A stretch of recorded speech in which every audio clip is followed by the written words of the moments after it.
நண்பர்களே அனைவருக்கும் வணக்கம். நமது பதிவை பிடித்திருந்தால் லைக் பண்ணுங்கள், ஷேர் பண்ணுங்கள், சப்ஸ்கிரைப் பண்ணுங்கள். நண்பர்களே, இன்று நாம் பார்க்கக்கூடிய ஒரு பதிவு ஒரு டிஃப்ரெண்ட்டான பதிவு. அதாவது டிஃப்ரெண்ட்டானா வாழ்க்கையில் முன்னேறிய பட்டதாரி மாணவிகளை பற்றிய ஒரு பதிவு தான். இந்த மாணவிகள் எங்கே நமது மைவி த்ரேயர்ஸில் நிறுவனத்தில் சேர்ந்து மிகுந்த உயர்ந்த நிலைக்கு சென்று விட்டனர். அவங்கள பற்றி தான் நம்ம பார்க்க போகிறோம். நண்பர்களே, திருவண்ணாமலை மாவட்டம் செங்கமட்டம், சரிங்களா, இந்த பகுதியில் வசித்து வரும் ஒரு ஏழ்மையான தம்பதிகளுக்கு 2 பெண் குழந்தைகள், 2 பெண்கள், 2 ஆண் குழந்தைகள், ஆண்கள். இந்த 2 பெண்களும் மூத்தவர்கள், 2 ஆண்களும் இளையவர்கள். மூத்தவர் ஒரு திருவண்ணாமலையில் உள்ள அரசு கலைக்கல்லூரியில் பயின்றவர். இளையவர் பார்த்திங்கன்னா சென்னையில் உள்ள ஒரு பிரபலமான ஒரு கல்லூரியில் பயின்றவர். மகன்கள் இருவரும் ஓரளவுக்கு ஒரு 10th வரைக்கும் படித்தவர்கள். அவ்வளோதான் இந்த குடும்பத்தை பற்றி சொல்லணும். முதல்ல இளையவர், அதாவது சென்னையில் படித்தார் இல்லையா, அவங்க தான் சிஎம்ஐடி போடுறாங்க. சிஎம்ஐடி போட்டு தங்களுடைய வாழ்க்கையை அப்படியே கொஞ்சம் கொஞ்சமாக உயர்த்திட்டு வராங்க. வீடு இல்லை, ஒரு கூரை வீட்டில் தான் வசித்து வராங்க. அதுக்கப்புறம் மாதம் இவங்களுக்கு கிடைக்கக்கூடிய ஒரு அமௌண்ட்டு, ஒரு தொகை, ஒரு வீடு வாங்குகிறாங்க. அந்த வீடு வாங்கி பிளாட்டை மட்டும் வாங்குகிறாங்க. அதுக்கப்புறம் அதை கட்டலவங்க அப்படியே இந்த அமௌண்ட்டு பார்த்து மாதம் அமௌண்ட் எடுத்துக்கிட்டே வராங்க. அப்படி வரும்போது அடுத்து அவங்க மூத்தவர் இருக்காங்க இல்லையா, திருவண்ணாமலையில் படித்தவங்க, அவங்களுக்கு ஒரு சிஎம்ஐடி போடுறாங்க. அப்போது கொஞ்சம் பேஸ் மட்டம் போடுறாங்க. அதுக்கப்புறம் தொடர்ந்து அவங்க அம்மா, சரிங்களா, தன்னுடைய தாய்க்கு ஒரு ஐடி போட்டு கொடுக்குறாங்க. அவங்க இத்தனைக்கும் படிக்காதவங்க, சொல்லித்தராங்க. இப்படி பாருங்கள், அப்படி பாருங்கன்னு சொல்லி கொடுத்தோடனே அவங்க கரெக்டாக அதை ஃபாலோ பண்ண ஆரம்பிச்சிட்டாங்க. யார்? அவர்களுடைய தாய். இத்தனைக்கு கல்வி அறிவு இல்லாதவர்கள். அப்போது கொஞ்சம் கொஞ்சமாக அந்த வீடு பேஸ் மட்டம் போட்டு கொஞ்சம் கட்டடம் ஏற்றுறாங்க. ஏன்னா மந்த்லி அவங்களுக்கு ஒரு குறிப்பிட்ட வருமானம், போதுமான வருமானம் வருது இல்லையா, அதை பார்த்து பேஸ் மட்டம் போட்டுட்ருக்காங்க. பேஸ் மட்டம் போட்டு அதுக்கப்புறம் கட்டடத்தை கொஞ்சம் உயர்த்துறாங்க. அதுக்கப்புறம் தன்னுடைய தந்தைக்கு ஒரு ஐடி போடுறாங்க. தன்னுடைய தந்தைக்கு ஒரு சிஎம்ஐடி போடுறாங்க. நம்ம இப்போ சொன்னதெல்லாம் சிஎம்ஐடி, ஃபுல்லாக சிஎம்ஐடி தான், சரிங்களா. அப்போ தந்தைக்கு போடும்போது மொத்தம் 4 ஐடி ஆகுது அவங்களது. தொடர்ந்து ஓரளவுக்கு ஒரு குறிப்பிட்ட தொகை அவங்களுக்கு வந்துக்கிட்டே இருக்குது. தற்போது வீடு கட்டி விட்டார்கள். இதுதான் ஒரு சந்தோஷமான செய்தி.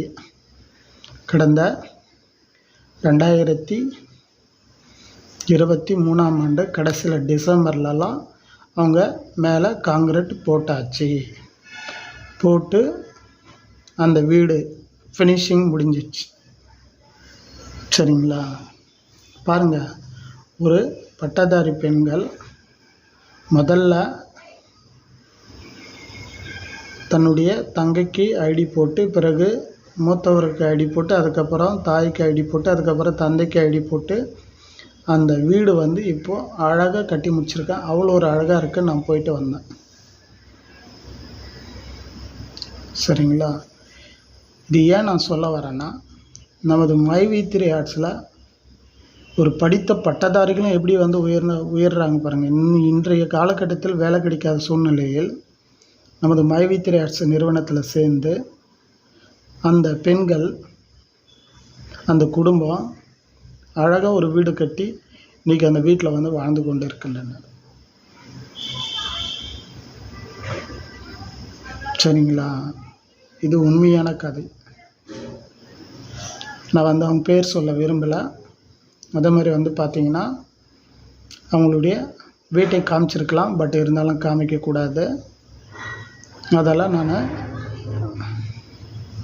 நான் விரும்பலை, சரிங்களா.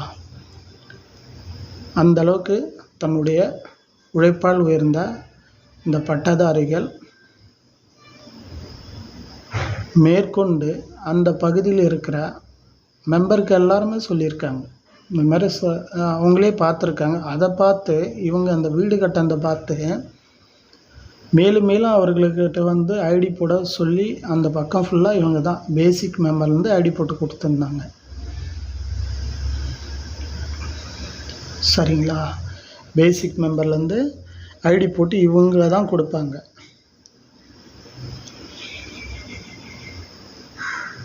இன்றைக்கி வந்து ஒரு உயர்ந்த நிலையில் இருக்கிறாங்க. தனிநபர் சூழ்ச்சியால் இப்போது நமது கம்பெனி கொஞ்சம் தடைப்பட்டு இருக்கிறது. இல்லைன்னா இன்னும் எவ்வளோ பட்டதாரிகள் வந்து உயர்ந்திருப்பாங்க. அதில் எந்தவித மாற்றுக்கருத்துக்கு இடமில்லை. நமக்கு கண்ணுக்கு தெரிஞ்சே இந்த பட்டதாரிகள் இந்த அளவுக்கு வந்து உயர்ந்திருக்கிறாங்கன்னா பார்த்துங்க. இன்னும் எனக்கு தெரியாத எவ்வளோ பேர் இருப்பாங்க, நம்ம தமிழ்நாட்டில் எவ்வளோ பேர் இருப்பாங்க, இந்தியாவில் எவ்வளோ பேர் இருப்பாங்க. உண்மையை சொல்கிறேன். சிலர்லாம் சொல்லுவாங்க, நம்ம நிறுவனத்தில் பணம் தரமாட்டாங்க, இனிமேல் பணம் கொடுக்க மாட்டாங்க. ஆனால் இன்றைக்கி நம்பிக்கையோடு இருக்கிறாங்க அந்த குடும்பம். கண்டிப்பாக எம்டி வந்து வெளியே வருவார் அப்படின்னு நம்பிக்கையோடு இருக்கிறாங்க. கோயிலுக்குள்ளெல்லாம் போகிறாங்க, சாமி கும்பிட்றாங்க எம்டி வெளியே வர்றதுக்கு. தெரியுங்களா? அந்த ஃபேமிலி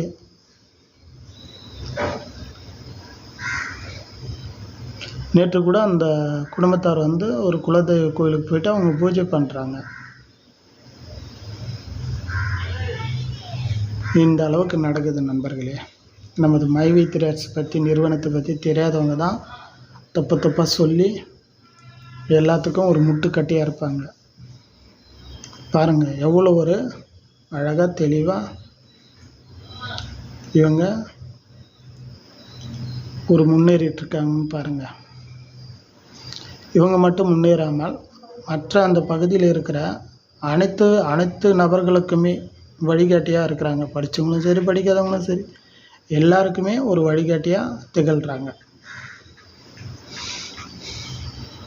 சரிங்களா? இன்னும் வந்து இந்த நிறுவனம் நல்லபடியாக செயல்பட்டு இருந்தால் இன்னும் வந்து அவங்க எவ்வளோ டெவலப் ஆகிருப்பாங்க. அதில் எந்த வித மாற்று கருத்துக்கு இடமில்லை.